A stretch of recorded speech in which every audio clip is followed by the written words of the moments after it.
For as long as I can practically keep my head up, I've been a fan of two things: Sonic the Hedgehog and the Justice League. Now, you can imagine my surprise when I saw that Sega posted that animation of Shadow as Batman, which is, Batman is my favorite Justice League member, and Shadow is my favorite fictional character of all time. I was freaking out.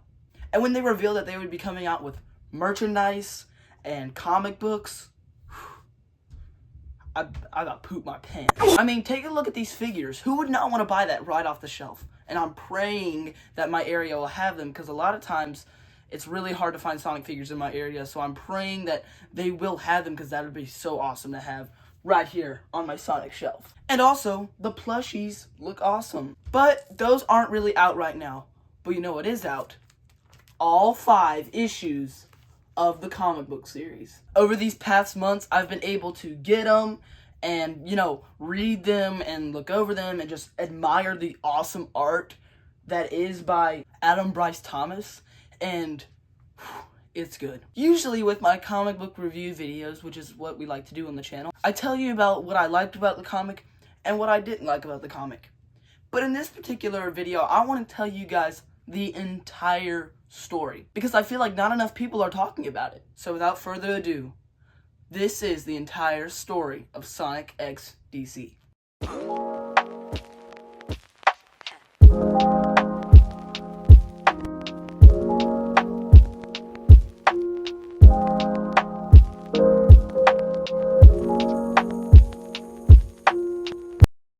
The book begins with Sonic, Tails, and Amy having a picnic when Darkseid's Ragnarok ship starts releasing his minions to fight locals and find Chaos Emeralds. Sonic, Tails, and Amy fight, but it just gets to be too much, so they have to retreat. Turns out, Desaad has told Darkseid that there's a great giant emerald that has the power to neutralize all the other Chaos Emeralds that he's looking for. So, we all know that to be the Master Emerald. So, Darkseid sends his minions to Angel Island, and in classic Sonic tradition, the Master Emerald is destroyed. It cuts back to Sonic and friends, and Sonic thinks that it would be faster to leave his friends and try to find a solution. There, he finds the Flash running, and they quickly begin to race. Then it cuts to Silver, and he finds John Stewart, Green Lantern, and they quickly become friends. In the next page, it shows a mother and her baby. No, not that one. My baby! Anyway, the Darkseid minion was going to attack when Shadow and Batman both attacked the minion at the same time. Amy and Tails both wander into the city when a huge Darkseid robot attacks. Amy, Tails, Wonder Woman, and Cyborg team up and defeat it. Out of nowhere, Killbot attacks and Knuckles and Superman team up to defeat him. After all that, they regroup and properly introduce themselves. Shadow, being Shadow, thinks the whole team-up thing is stupid, and so he leaves. But Batman quickly follows him. Batman finds Shadow and asks him the hard question: who did you lose? Shadow is hesitant at first, but Batman tells him about his parents. So he finally warms up and tells him about Maria. So Shadow finally joins, and they all split up with a team member to find an emerald before Darkseid. So Sonic and Flash begin to race when suddenly they encounter Darkseid standing in the middle of the road with a Chaos Emerald, ending Book 1. This book begins with the Flash and Sonic both trying to defeat Darkseid and keep him from having the emerald. They're quickly defeated, and Darkseid Chaos controls back to his ship. Turns out, Tails and Cyborg were building a Chaos Emerald tracker to make their lives easier. So Cyborg sends the coordinates to the closest Chaos Emeralds to the respective teams. It then cuts to a bunch of panels where the teams are defeating DC villains on Sonic's planet. Shadow and Batman both get an emerald from Steppenwolf, and then the ground begins to shake. Turns out the earthquake was actually Darkseid powering up his space and time warping machine type thing. And so the only problem is why the heroes can't get up there is because not all of them can fly. So, conveniently, Eggman's ship was flying over the Flash and Sonic, and they convince Eggman to fly them over to Darkseid's ship.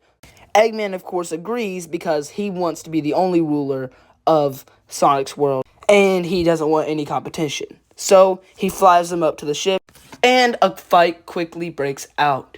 Sonic grabs the emerald from Darkseid's hand, making him even more angry with our heroes, which makes him open a portal.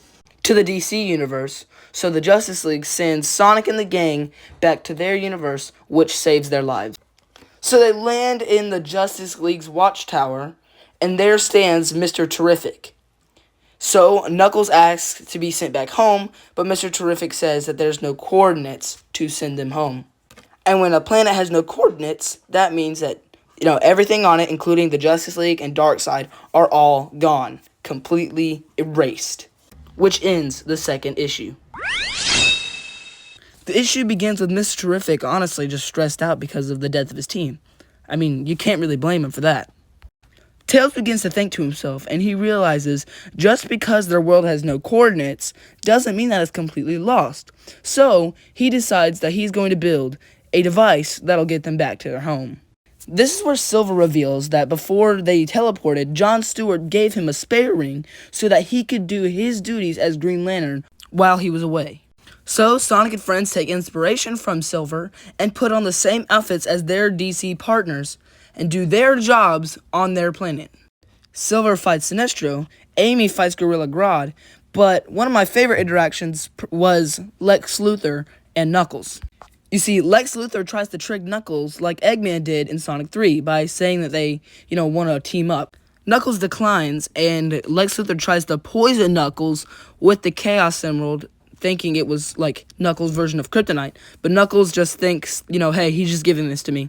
He flies away and then realizes and remembers like what Superman said to him about kryptonite, and he, take a look at this panel right here, literally beats him up. The chaos continues when Shadow fights the Joker and Sonic fights Reverse Flash.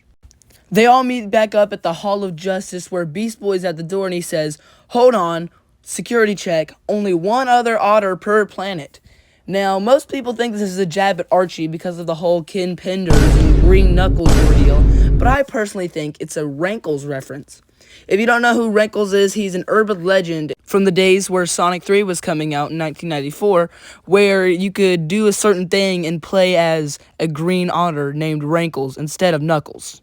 So they have all 6 of the emeralds that are on this planet, not the 7 because, Darkseid has the 7th emerald, and they activate the portal.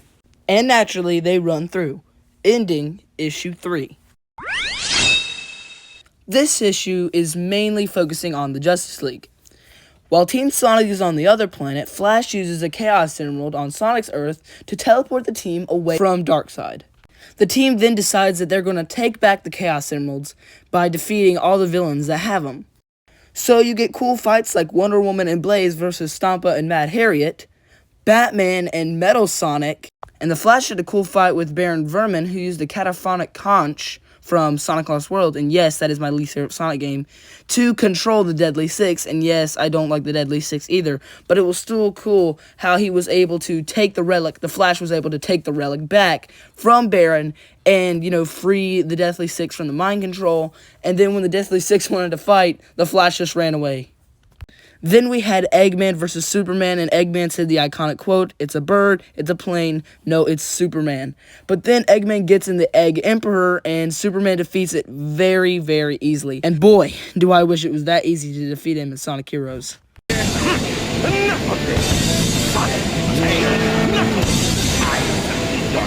Shut up!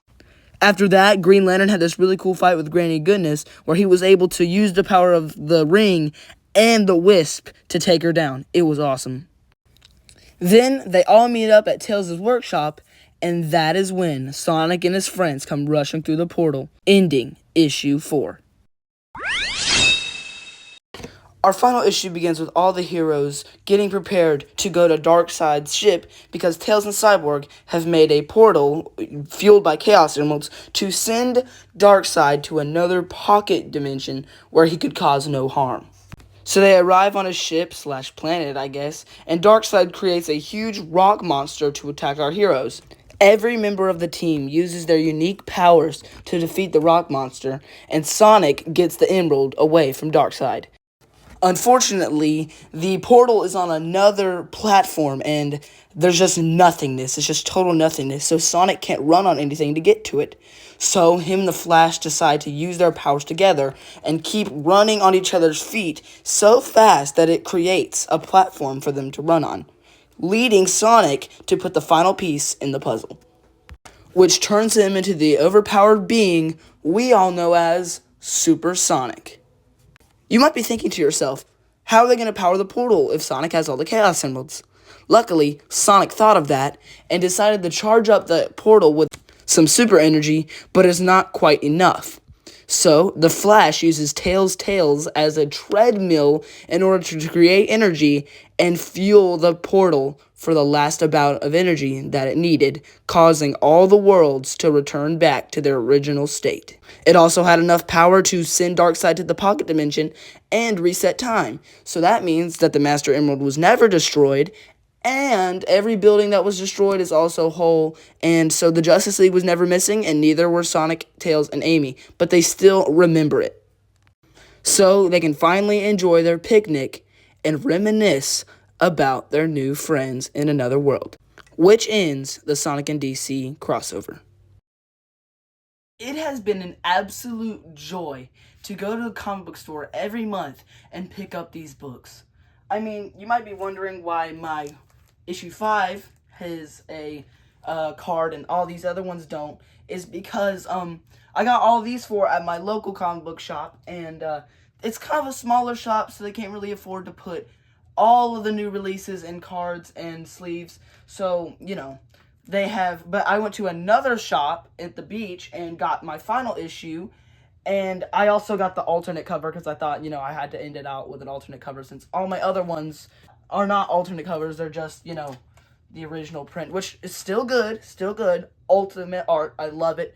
It's great. The only negative I have with this comic is that a lot of times it just seems like the pacing's a little off. Like it's too fast. Like things are going, and I know Sonic goes fast, but things are going too fast. As in, like, I wish I spent a little bit more time on some of the fights and things.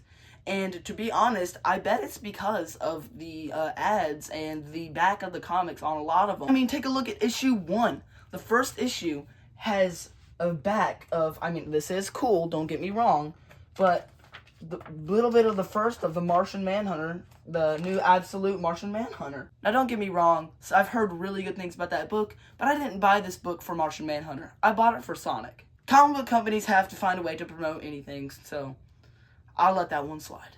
My dreams for this comic is to be something kind of like Batman and Ninja Turtles. I do know a lot about Ninja Turtles because if you didn't know, the Speed from Speed Turtles in my name, Speed is from Sonic the Hedgehog Speed, and Turtles is from Ninja Turtles. So that's a little bit of a lesson on the channel if you didn't know. But I really like how Batman and Ninja Turtles was a comic and then got to be an animated movie. I really wish they would do this with Sonic and DC. I would love to see it. Because I love watching the DC animated universe. And as someone who doesn't really have HBO Max, and I think that's what they're streaming on, if I'm wrong, forgive me in the comments, but as someone who doesn't have HBO Max, I was so appreciated and so excited when I saw them on YouTube Free Movies. And I've just been watching them. Superman Doomsday is a good one. Batman Year One was short, but I still liked it. Anyways, I'm getting off topic. Now, if you noticed me saying in the beginning of the fifth issue, how I said it was the final issue, and I believe that to be true. On all of them it says 5 out of 5. Like I took a picture, well not 5 out of 5, like 4 out of 5, 3 out of 5, 2 out of 5, you get it. And I just took a picture of a 5 out of 5. Out of 5, there's only 5. Once you open the book, actually, on the first page, it shows what part you're on using dots. And ever since the beginning, there's been 6 dots. Why is that? Also, at the end of 5, Lex Luthor and Eggman were teaming up to build a Death Egg robot, like Lex Luthor's mech and the Death Egg robot mixing into one. Which looks tough, don't get me wrong. It just makes me wonder, why wouldn't they announce this? Do they have something planned? Is something cool and big, maybe like a bigger series building up with Eggman and Lex Luthor teaming into one thing? Or are they just gonna not do it? I'm confused. Tell me what you think in the comments. These books were awesome and such a joy to read. And I really recommend that you find a way to read them yourself. And if you couldn't, I'm very glad that you clicked on this video to fill you in. So that's pretty much going to wrap it up for today's video. If you guys don't mind liking and subscribing, I would really appreciate it. I hope you all have a great rest of your day. And always remember, Jesus loves you. Goodbye.